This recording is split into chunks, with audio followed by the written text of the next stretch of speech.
Hello there, Eric Teacher here, and today I'm excited to be talking about The Imaginary by A.F. Harold once again. This time we're going to delve into some of the questions that we have for our writing.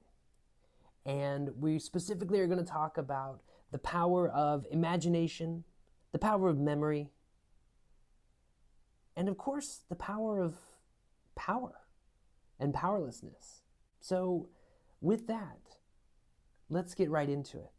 All right, let's start with the magic of imaginary friends. So, in childhood, they're more than just pretend. They're brave when we're scared, they're silly when we need cheering up, and wise when we feel lost, when we need guidance. Rudger, Amanda's imaginary friend, is a reflection of Amanda's inner world. He is a mirror for how she feels on the inside. But as we grow up, these friends tend to fade. They sort of lose their importance because we begin relying on real world connections, real world relationships, the people and experiences that we have in the real world, and we have less need for an imaginary friend. So they sort of fade away. But our imagination doesn't fade. It just changes, it evolves.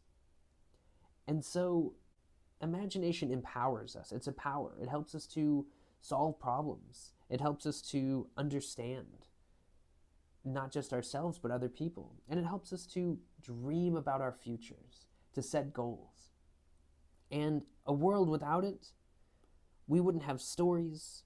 Science would suffer because there's no imagination to invent and imagine new things.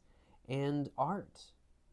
Society would be stuck and unable to dream of a better future. All right, and with that, let's move on to talking about power. So now let's talk about the imagination's connection to power. So here I have Mr. Bunting, Amanda, and Julia, who are all three different characters that use imagination and power in three different ways. So first we have Mr. Bunting. Mr. Bunting is a hunter. He eats imaginary friends in order to live longer. He is a destroyer. He destroys imaginary friends by eating them. And though this doesn't physically hurt any of the people, only the imaginary friends, his actions cause problems, emotional damage, because, as we mentioned, imaginaries exist so that children can grow and develop and make a connection to the real world. Without that imaginary friend, they can't do that. And Amanda is the opposite. She's a creator with imagination. She uses her imagination to create new worlds. We see with Rudger, she creates new people, new characters. And instead of bringing this sort of forgetful harm, she brings joy, friendship, and growth. And we can look at a lot of people in history and think of whether or not they've used their powers like a Mr. Bunting or like Amanda.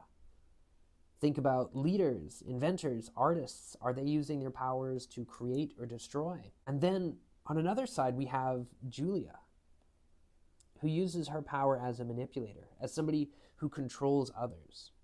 And we see her doing this when Rudger becomes her sort of substitute imaginary friend. And she completely ignores him and what he wants and only tries to take advantage of him to serve her, to do what she wants. But we should also note that Rudger only did this so that he could use her to get what he wants. He wants to visit Amanda in the hospital. So I think we should definitely think about the connection between these two characters, both trying to manipulate to do what they want.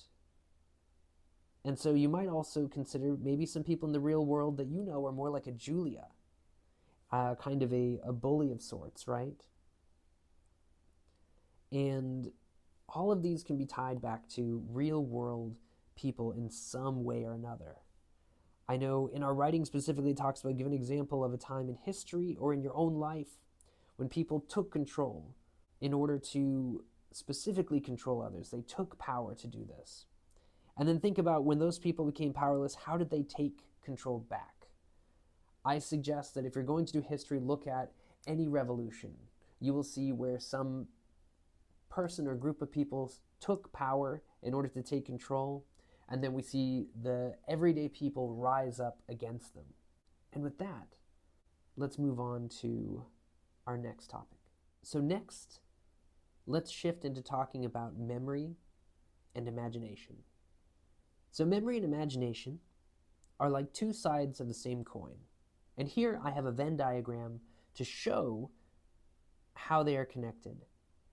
So over here on the left, we have a separate idea, memory, and over here we have imagination. But in the middle, we can see that they are connected in these ways. So we have mental, which means that they both involve our mind. Then visualization.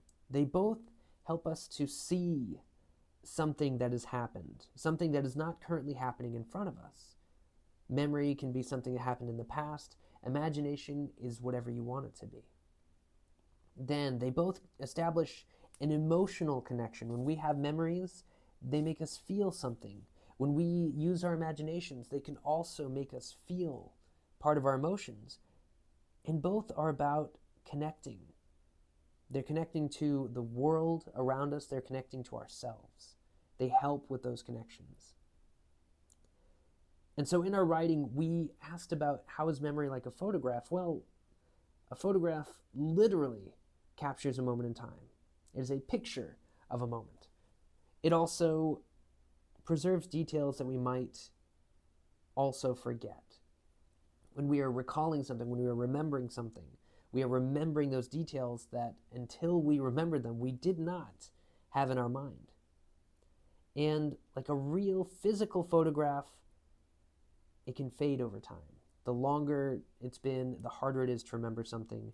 The older a photograph is, the harder it is to see. But it is beyond a photograph as well, because memories include smells. And that's thanks to imagination, feelings, and as we mentioned earlier, connections. Not just to ourselves, but also to other memories. And we rely on our imagination to connect to this because we don't remember 100% of the information when we are thinking of a memory.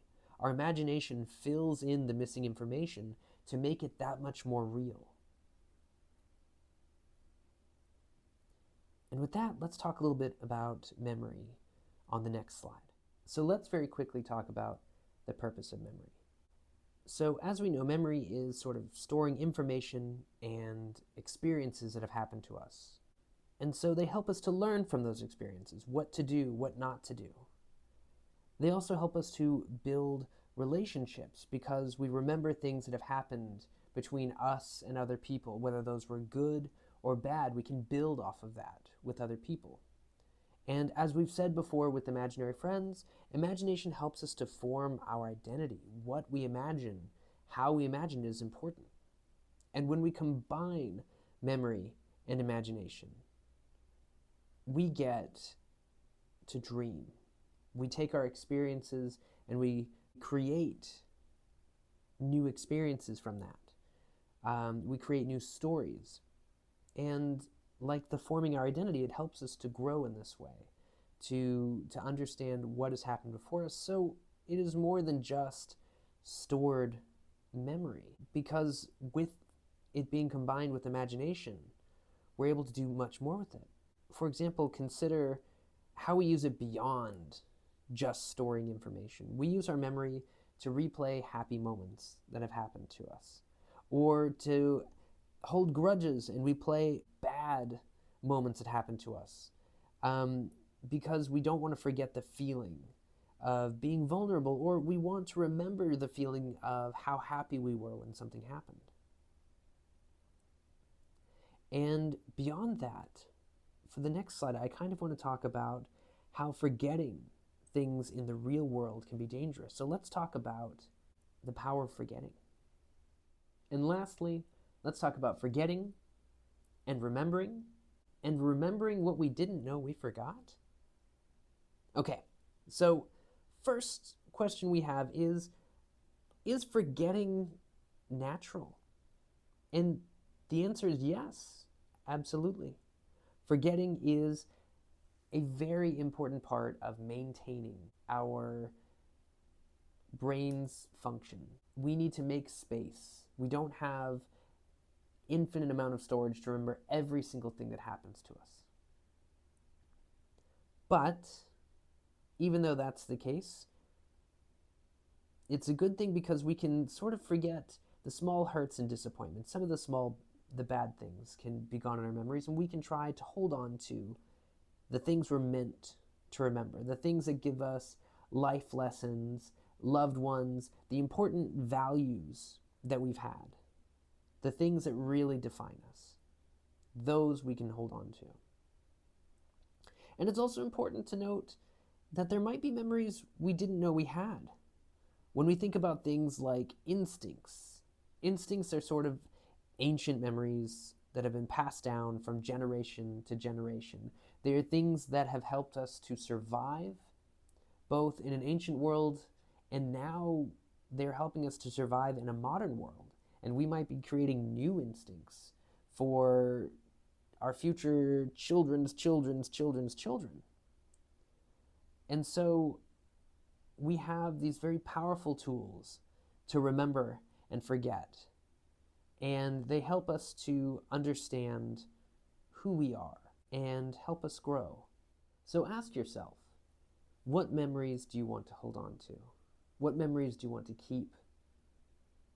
But also ask yourself, what will you do to keep those memories alive? Will you paint them and make them into artistic inspiration? Will you write them down in a journal? How do you want to keep the memories that you hold dear close to you? And with that, that is all the time we have. Thank you, and I will see you all next time.